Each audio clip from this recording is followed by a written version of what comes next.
So we're going to two defensive midfielders, and we are having some questions about Rice and Rodri, double pivot. We're having some questions about Kase is still there, Casemiro. I don't know why I'm fearing to say Casemiro, but okay. So who's your pick? The two defensive midfielders are definitely pick Rodri and Declan Rice. They have been excellent for their teams. Yeah, definitely. They have registered goals and assists both. So that's a no-brainer. That's a no-brainer. According to me, Rodri na Rice, I'll double them. Yeah, definitely. I'll double them. Rice amekuwa signing of the season. Rodri amekuwa outstanding. Man City wamemkosa Rodri kidogo, wamepigwa kama vitu zingine. So now we are having Declan Rice and Rodri, and then so the number 10.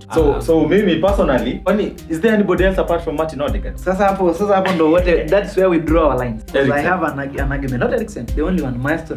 The Portugal Magnifico, Bruno Fernandes, if you don't know his So Blazers is a 10. Yeah, definitely. He has assists, create a lot of chances. Nili tu tumekuwa in a very bad. So I'll choose Bruno over anyone. Over even KDB, hata na Odegaard. So to me, I'll choose Bruno. What about you?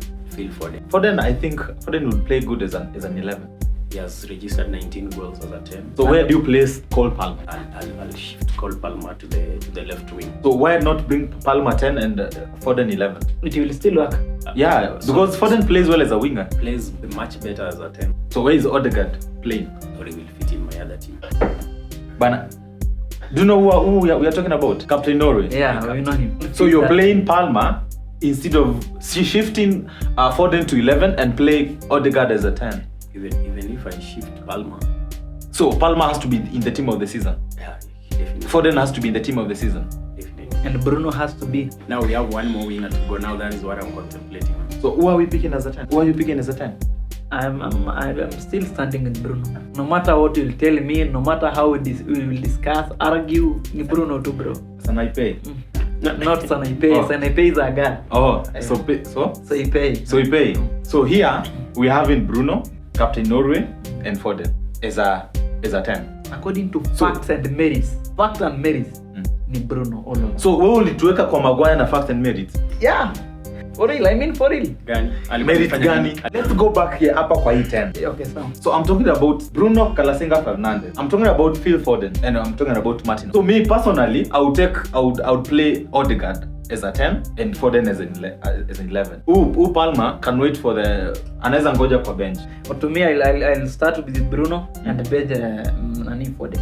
Foden has been in the player of the season. Tunaongelelea an effective team of the season. Team ambayo unaweza represent anywhere. So Bruno should be Foden akae kiti. Akae bench kama penye nakaa, angoje Bruno kwanza. Yeah. Definitely. Mafans mtuambie hiyo. Haya, hiyo pia ni yenu. So tuko pale kwa Maguire na Gabriel, mtuambie. Bruno na Foden. Bruno and Foden, but there are things that you can't even compare. How do you compare Bruno and Foden in the first place? Let's go back here hapa kwa hii 10. Okay, so I'm talking about Bruno Fernandes. I'm talking about Phil Foden, and I'm talking about Martin Odegaard.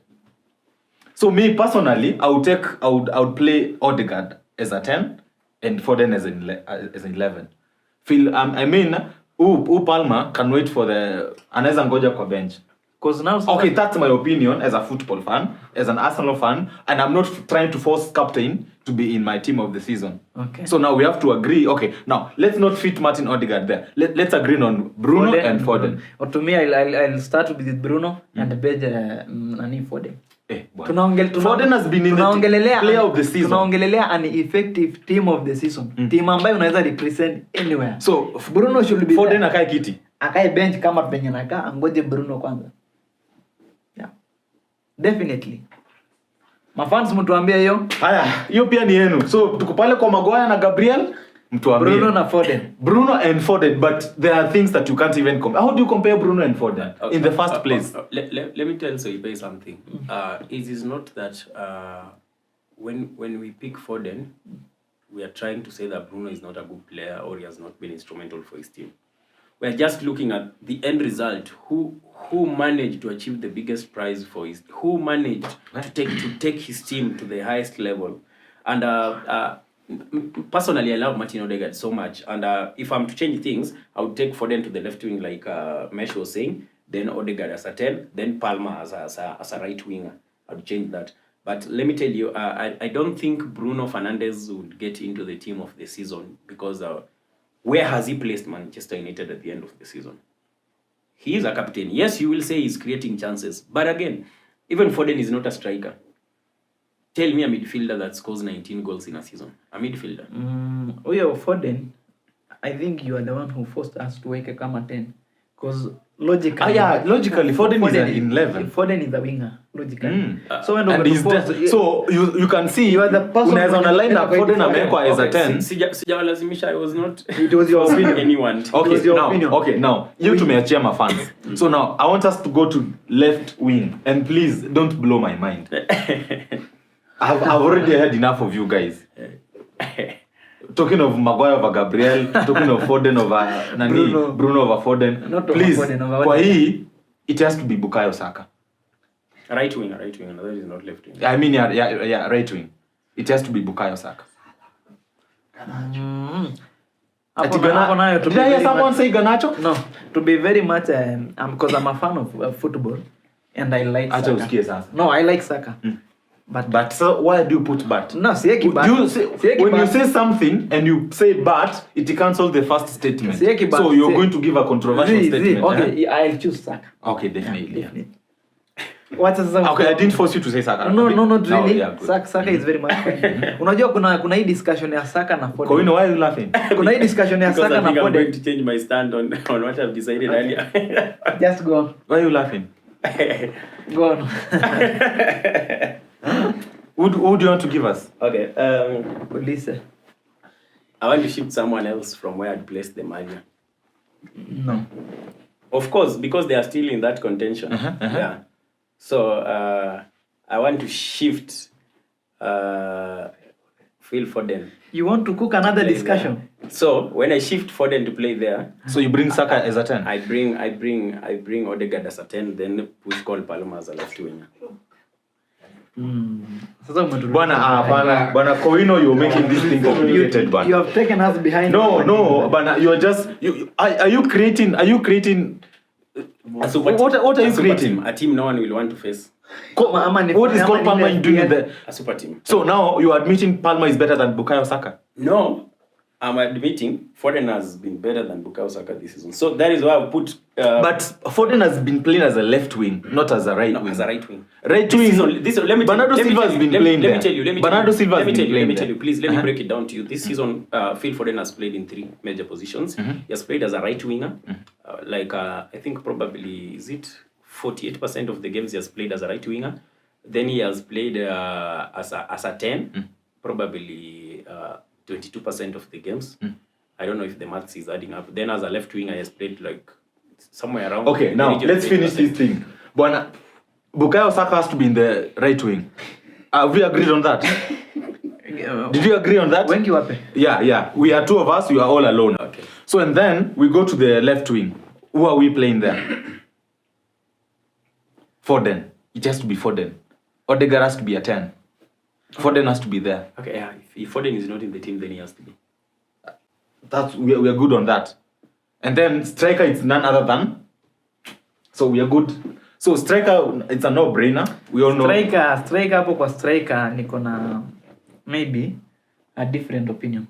Because I know you want to say Haaland. Definitely. Because but according to my own opinion, I'll go for Oli Watkins. Exactly. I'll go for Oli Watkins.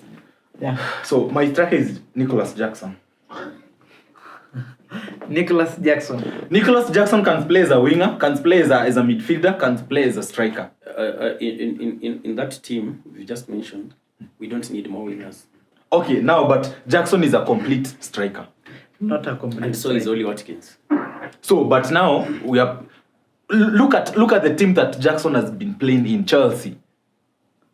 So look at what he has done. Chelsea is a team that has spent like 1 billion. It's okay, but now look at the kind of team that he's been playing in, and he's been able to get even hat-tricks. He's scored goals. It doesn't matter even if it's one. Okay. Let me defend my guy. Look at Oli Watkins. He's a striker. He has 19 goals. He's just said that fluke season. Wait. He has 19 goals, 19 non-penalty goals. He has 13 assists. He's the leading Actually, he has 13 assists. He's the player with the It's most just assists been in a the Premier fluke League this season. Just But- like but we Palmer's can season. we can Not argue a fluke season. then we can just argue almost everyone has had a fluke season. Exactly. How do you judge? Unajua Because hata- what So okay, what now listen, the guy who has taken the golden boot, Erling Haaland. So why is he not in your He's in your a better team? team. he's in a super team. So if he's in a super team, Aston Villa also has been a super team. No. They have So look at Jackson. No. Let me tell you, if we compare player for player, So- if we compare player for player, no single Aston Villa player is making it in Man City's first 11. True or false? We have Musa Diaby. Player for player. is not- Diaby is better than Doku. what position does he play? A goalkeeper? Diaby? Oh, Diaby is a winger. Winger. Right winger or left winger? I think he's a right winger. He's a right winger. Yeah. Foden plays as a right winger in Man City. Is he So- benching Foden? But Diaby has been good, man. No. He has been no. good, but when we compare player for player, he's not making it. Look at first 11. Douglas Lewis. A 6. Rodri. So we're not comparing Aston Villa to Man City. No, that's why I'm telling you. Oli Watkins in that team, in that Aston Villa team, has managed 19 goals without scoring a single. So that- who is your striker? Olie. Oli Watkins. Actually. Oli Watkins. So okay, now it's okay. My striker was Nicholas Jackson for obvious reasons, but now we have to pick the majority. Oli Watkins, so as a striker. But now we have a lot of controversial opinions in this team. So now, as a fan, tell us, who do you think will make it in your first 11? So who do you think we should bring in? Who do you think we should take out to make the perfect first 11 of the team? So now that we've agreed on the team of the season with the formation of 4-2-3-1, so now we need to agree on one thing. This is the team of the season. Goalkeeper, we have Onana. Right back, we have in Ben White.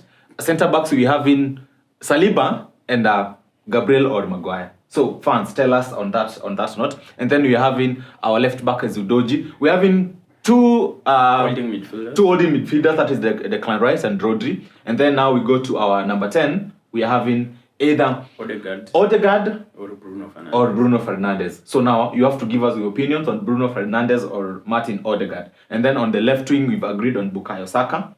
And Right then wing. right wing, we've agreed on Bukayo Saka. And then left wing, we have Phil Foden. On the striker, we have Oli Watkins. Oli Watkins. So thank you very much. And we also have to agree on a manager that is going to manage the team of the season. And this manager has to be either Mikel Arteta, Pep Guardiola, Unai Emery, or Jurgen Klopp. So what do you think about that? What about Andoni Raola, Who is that? Bournemouth manager? He has been good. This is the first Good time, one. So here we are talking about. Even Crystal Palace manager has been good.